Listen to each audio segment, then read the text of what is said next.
Right, welcome to a Jake Davison Productions video. Today, it's been a long day coming. I'm going to show you how to set up your SIB. This is going to be a sort of part series. The first thing we're going to do is looking at inflating your SIB with the correct pressures and just how to do it if you're a beginner. I will show you how to install an aluminium floor, mounting the engine, putting the fuel lines in, starting the engine and flushing the engine, and also how to make a storage box for your rods and all your safety kit and bits and bobs. It might be set over 4 or 5 videos. I'll see how it goes, but the first bit we're going to do today is the inflating and the floor. So let's get over to my SIB, which is currently deflated. It hasn't been inflated for 4 months, so you're going to see how the engine starts later on, obviously in the next few videos after 4 months and that sort of thing. We've got a new trailer as well, which we're going to mount the SIB on, hence why it needs to be pumped up to put on the trailer. So let's go, and I'm going to show you how to set up a SIB.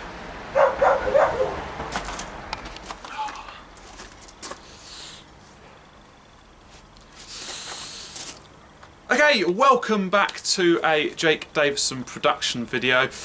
Obviously I'm the muscle angler, but today is the Jake Davison production side, the more professional side, the non-fishing related part of the channel. Today I'm going to show you how to set up a SIB. Now, when I was looking to start my SIB venture, I didn't find that many videos out there just to show me the absolute bare basics. So that's what I'm going to do. It's going to be set into a series. There might be 4 or 5 videos. We're going to look at inflating the SIB and putting the aluminium floor in if you've got an aluminium floor and not an air deck. So we'll look at that. We'll show you the pressures, what pumps you can use, how I do it when I'm actually on the beach as well. Second part of the video will be mounting the engine, running the engine, its controls, that sort of thing, and how to flush it after a session as well. That's really important.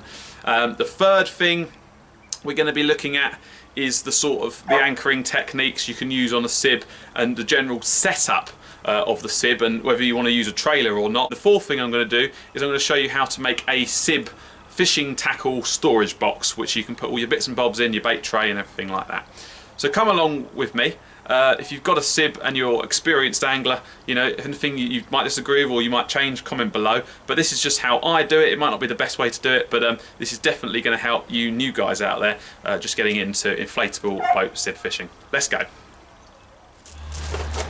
So as you can see behind me, this is a very horrible, knackered aluminium shed, which we're going to get rid of because I've got a trailer behind me, which I'm going to permanently store my SIB on. Haven't used the trailer yet, so it's going to be interesting learning how to drive that, but I'm sure it won't be too difficult. The first thing you want when you're inflating your SIB is a tarpaulin. Do not inflate your SIB without one of these. Put it on the floor, make sure there's no stones or sharp objects underneath, and there's nothing lying on top of the tarpaulin, and then you can lay your boat out on the tarpaulin. That ensures that no punctures occur, and you can see everything which is going on. So 100% use a tarpaulin. It's a really good recommendation of mine. To get a nice big one of those, we're going to lie that out on the drive, and then we're going to lay the boat out, and then we're going to get and show you how to pump it up.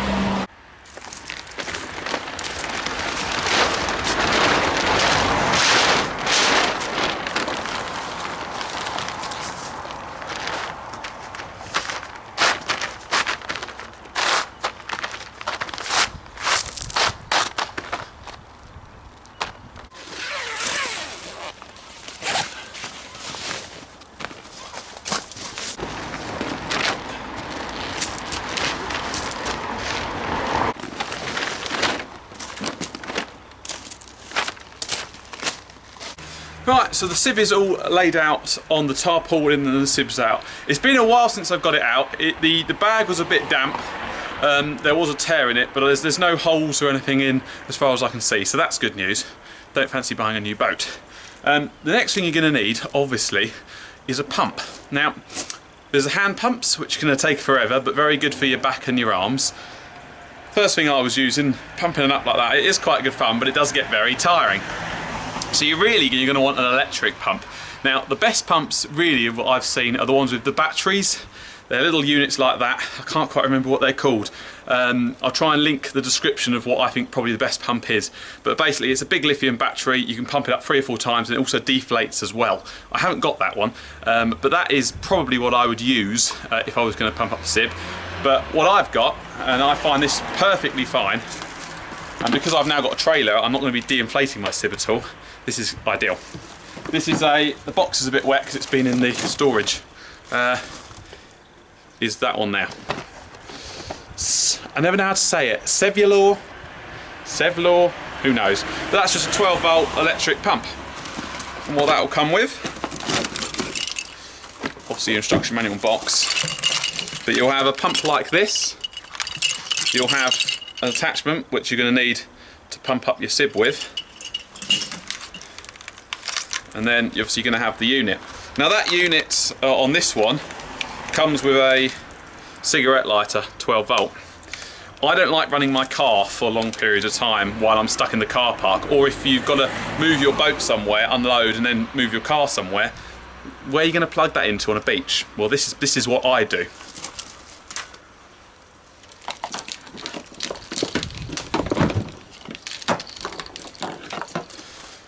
So what you're going to need to be able to pump up your SIB, if you've got an electrical pump, this 12 volt pump, not a battery operated one or a hand operated one, is you're going to need power to power it. Now, you want to get yourself a car battery, an old one which works, cheap one from Halfords, 45 quid, and then you want to get something like this. This is a 12 volt electrical socket and 2 crocodile clips, like so, which the sleeves have come off, so I'm unaware of which one's positive and negative. There we go.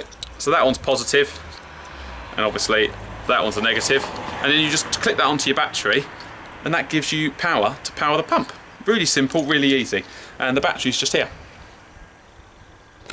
So obviously you just connect that up to minus, positive, you've got your bit there, you plug in your pump. This is when I find out it doesn't work anymore. Oh no, there we go.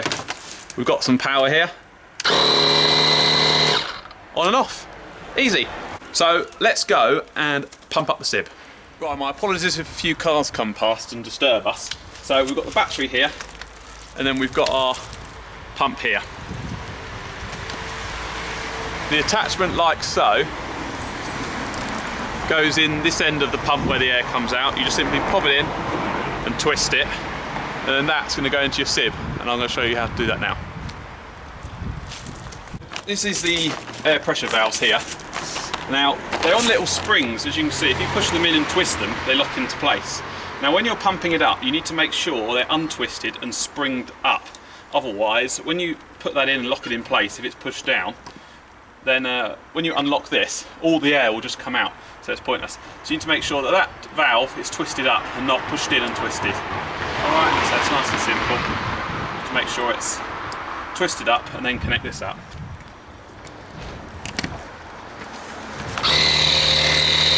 As I said, we're just going to pump all the air chambers around the side of the boat first to about a third if you've got an aluminium floor. If you've got an air deck, you can pump it up halfway each one really.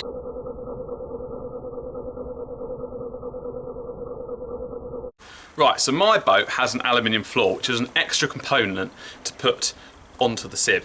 It is fiddly, but it does make for a better fishing platform. It's better for hooks, it's better, you can stand in it.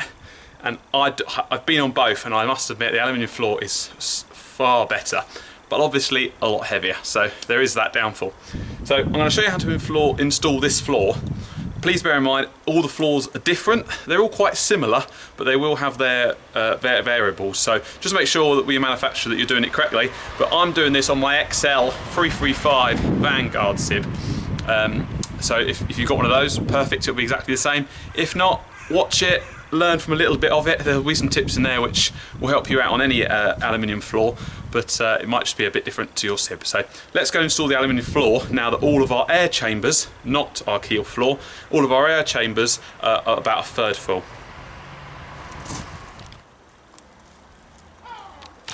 Right, so let's have a look at the aluminium floor.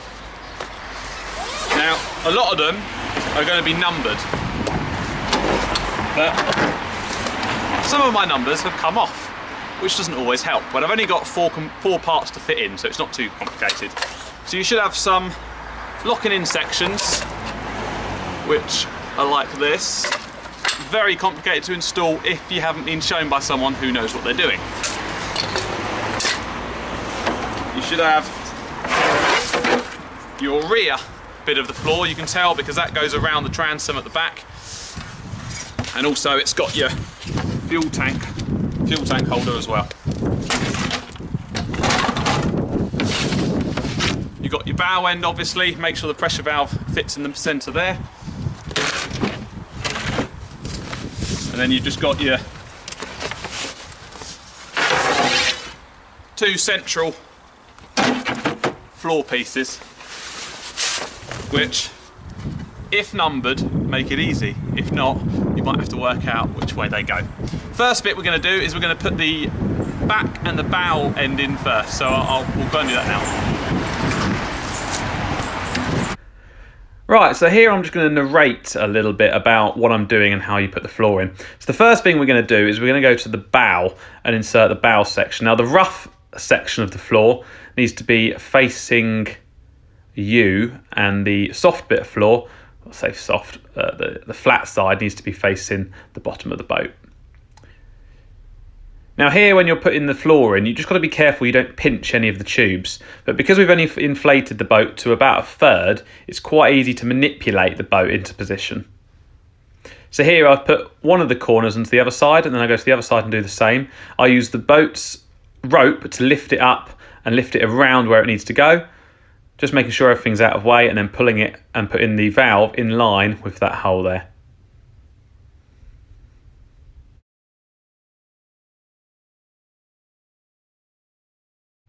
Right, so now we're going to go to the back of the boat.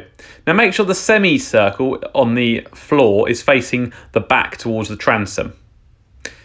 Now I'm just going to lean it into the side here, and I'm going to go to the other side to fully make sure it's in and not pinching any of the tubes.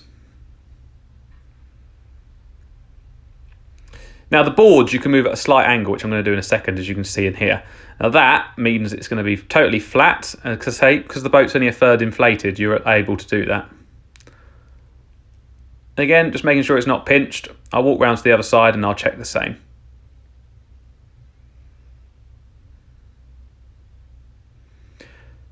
I'm just pulling out the back of the boat there just to make sure it's all in place. And I'll just pull on the string just to make sure it's all nice and flat. And now I'm just going to push in the board back right to the transom. Again, pulling on the ropes and pushing it right into place.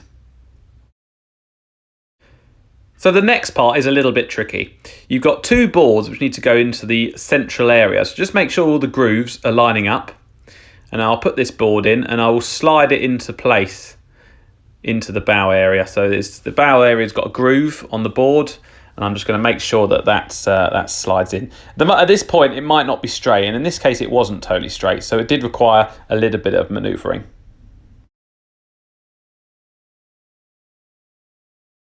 So now comes the hard bit of the whole operation, and that's getting all of the boards to slit together. So put the board in as you would, making sure everything's out of the way. Here I had to move the pressure valve. Again, just move the boat here just to make sure it's all going to fall in nicely.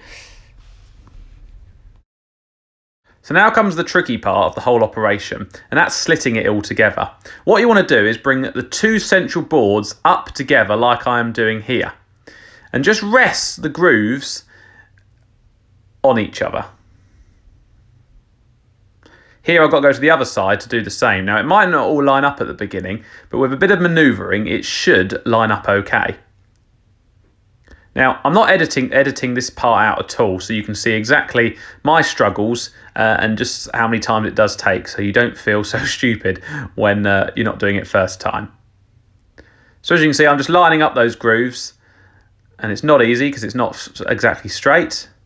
So at this point, I'm going to just move the bow section in a little bit to straighten it up. As you can see, the central is pretty straight there, and I'm just going to very gently push down in a minute. There we go, making sure everything's out of the way. So I've stopped pushing down here, and that's because on the other side, the valve casing is just in the way. So I'm going to lift that out of the way, and now I'm happy that everything's pretty much out of the way. I'm going to gently push that board down in a minute and push it all into place. Again, just coming to the other side just to make sure, same thing, it's all in place where I want it to be, so I'm not pinching any of the boat, and there we go. The floor is all in, nice and connected. So now we need to go and put the locks into place, which go at the very side of the aluminium board, and what that does is it stops the board from coming up and breaking when there's any swell of in the water. So So I hope I narrated that okay. It was a bit easier to narrate it opposed to me talking your way through it, because it is quite fiddly and it does take its time.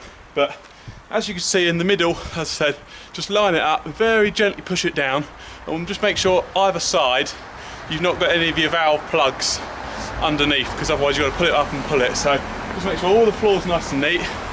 That's the floor in. What we've got to do now is lock it into place with those bars I showed you at the beginning. Very fiddly job, which I'm going to try and show you how.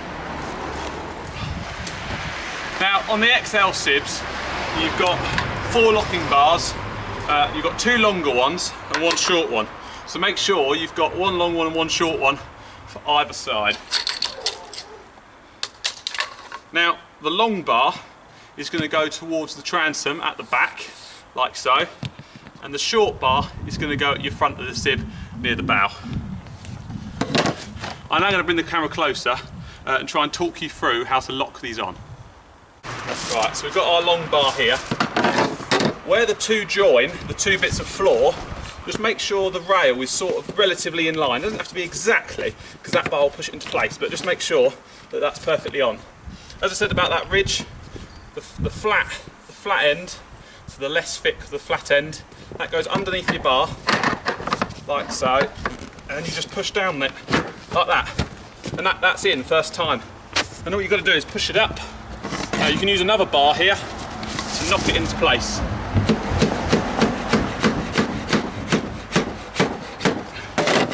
There you go, and that's securely in, that's holding the floor in nice and tight. So now we've just got our shorter bar that we've now got to do on the back. It is worth mentioning that if you've got a brand new boat, these might take a little bit more pushing because they're not quite grooved in, you know, they might just be slightly out. But once they're in a couple of times, I feel it has become easier for me. So again, flat groove underneath where the 2 joints are, sort of in the middle, and then just push down on it like so. Really simple, and that's in. That is in. Perfect. Look at that. First time as well. That ain't going anywhere. So what that does, it holds the floor in place, so when the sea's coming up and down, your floor don't go like that and come apart. So we're going to go and do the other side now. Right, so I'm just checking it. Longer bar we need. Flat, underneath, push in. Now it's worth mentioning when you're doing this is not to catch any of the fabric of the boat when you're locking it down, because it could puncture it. So you've got to be a little bit careful, but again, line that bar up in the centre of the groove and then just push down, just like so. Really easy. And then just get your other bar and just knock it very gently, keeping it in. There you go.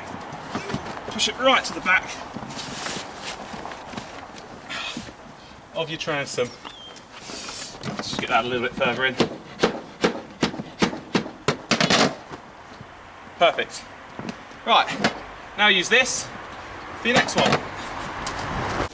See, now you know why I haven't inflated this to full, because if this was inflated even more than a third, it would be impossible to do. You want a little bit of air to expand the boat, but not enough that it's not malleable to fall into place. Otherwise it makes this makes it so much easier.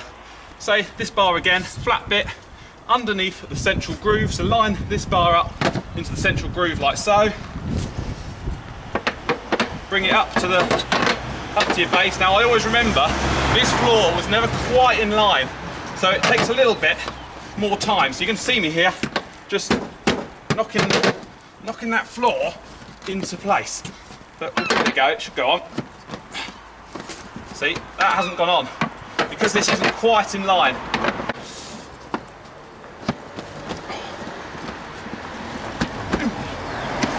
There we go. She's in. So the floor is now in. That's how you do the aluminium floor on an XL 335 Vanguard. Very similar to other boats. You'll put your aluminium floor in other boats, and that where you meet the 2 boards and press down, it's exactly the same on any boat. The variables just might be the locking floor in the size. It's probably a little bit different on others. This one, very solid, but can be difficult to get right, but practice a little bit and it becomes easy.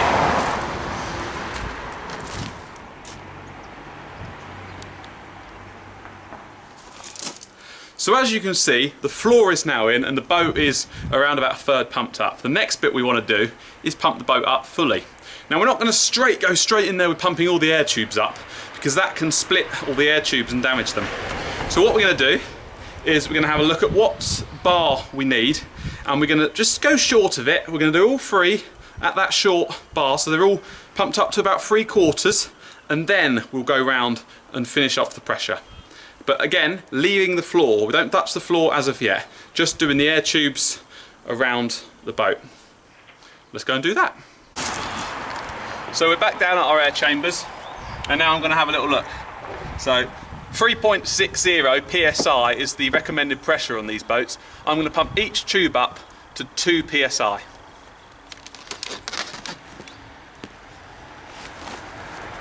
Now on most pumps you're going to be able to set the pressure. So on this one we simply click the arrow to psi, and then we're going to set it to 2. So we're just going to go up, or go down on this rather, because the natural one is 6 psi. I'm going to actually pump it up to 1 psi on this. So it should say 1.00. We'll do all of them 1 psi and then we'll top them up. So as you can see behind me, the boat it looks quite inflated. It's actually still got double the amount of air to go in that.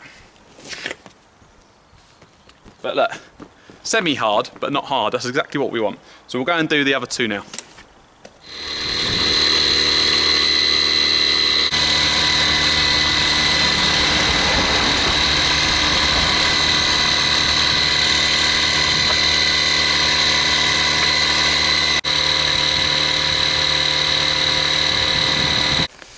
Right, so they're all now pumped up around to 1 psi. So now we can go and pump them up to the max pressure.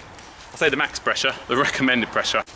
So get your pump, fit it in, and then we're going to put it up to 3.60 psi. Let the pump do its thing.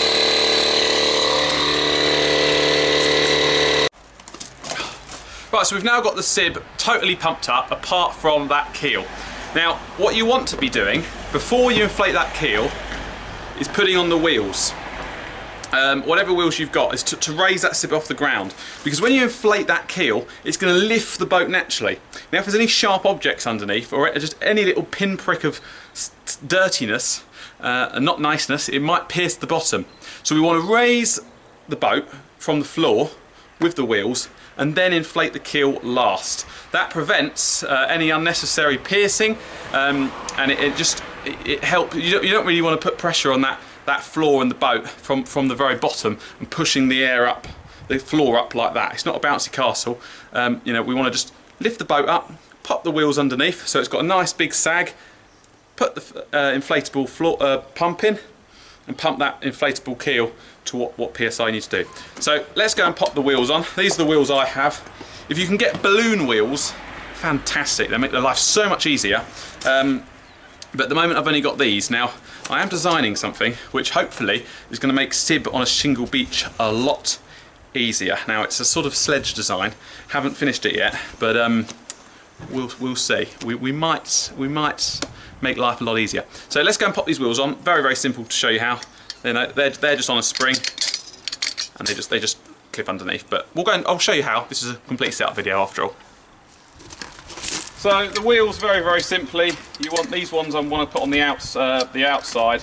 So they're going to go, forgot now, like this, like that. So we've got the wheels on the outside, not facing the inside. So just work out what way they're going to go. So just there, I've got the bars facing each other. Now that it simply slips underneath the clip, they lock in, and then it goes underneath. I'll bring the camera around to the other end so you can see it. So we just want to lift the boat up a little bit, pop that one in and slide it underneath. Like so. Hold the other side of the boat that we're doing here. So we're holding the other side of the boat now, just keeping it up and keeping the pressure off, and click the wheels in. Very, very simple. Wheels on the transom. You can wheel it away if you wish.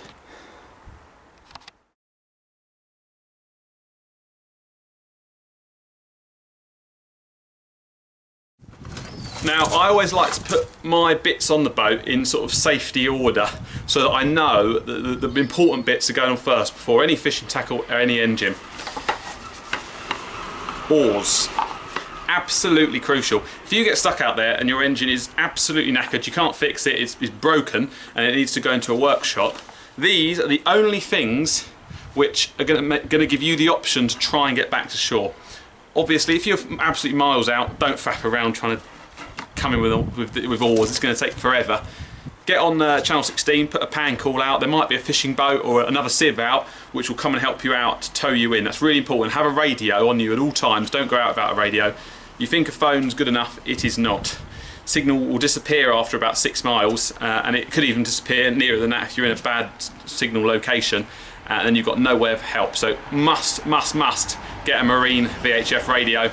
You do need a license to use one, but if you haven't got a license, still take one out. The RNLI are not going to penalise you, they're not going to get angry with you for dialing up and saying, I need help. Use that radio if you need it. So let's go and get these oars on, which will help us get back in if the engine's broken a mile, 2 miles out, and there's 2 of us on a calm day, small tide, these will get us in. But if we're a long way out, we'll use the radio and we'll do a pan call first to try and get some help. But an oar, crucial. Now, these oars are very simple. They just lock in with a spring clip, which, there we go. A bit of salt water was in that. Even though I've cleaned it out, salt just gets everywhere. And then they just clip in like so. And then we just attach them to the boat on this XL. So they just go in like this. Lock in. It obviously goes in the top there. And then we've just got a little nut which just screws that oar into place to make sure it doesn't come off. It's crazy, isn't it? I wash down my kit all the time and there's still salt.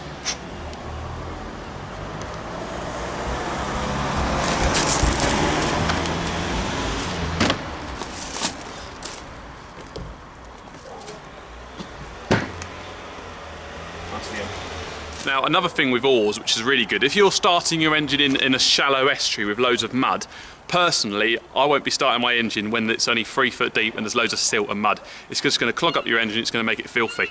Use the oars to get out of the estuary or out of that bit of mud and slap and dirty silt until you're in sort of 10 foot of water at least. Then you can start your engine. It's nice and clean, it's clean water, salt water. It's not clean, but it's better water. You're not getting any grit in it. And then you start your engine, and then you go. Don't start your engine if you've got any thought in your head that propeller is near silt, because it will ruin it. Believe me, the amount of stuff I've broken with silt I've learned over the years. Now, the next thing to go on your SIB is obviously the seats, if you have them.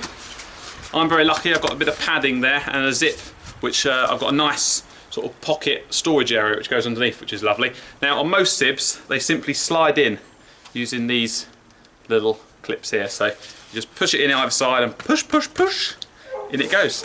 Right, so these little things here, this is where the seat clips into. So you clip, it sort of slides. Just slide it in. There you go. And you can slide it as back and as forward as you need to go.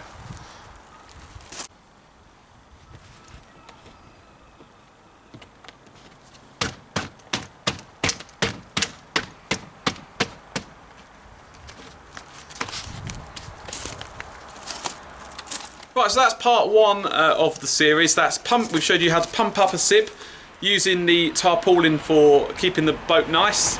We've showed you how to put an aluminium floor in, how to put the seats in, anything else. Oh, and the wheels. So we've set up the SIB as we would, and the oars. So that's part 1. The next video, we're going to go through installing the fuel tank to the engine and the controls of the engine and flushing the engine. So we're going to do a bit about attaching an engine. I hope you've enjoyed today's video. If you've got any questions, comment below and I'll get back to you really quickly and I will best answer them I can. If I don't know the answer, I'll find out someone who does and let you know that way. So subscribe to the channel, Muscle Fishing.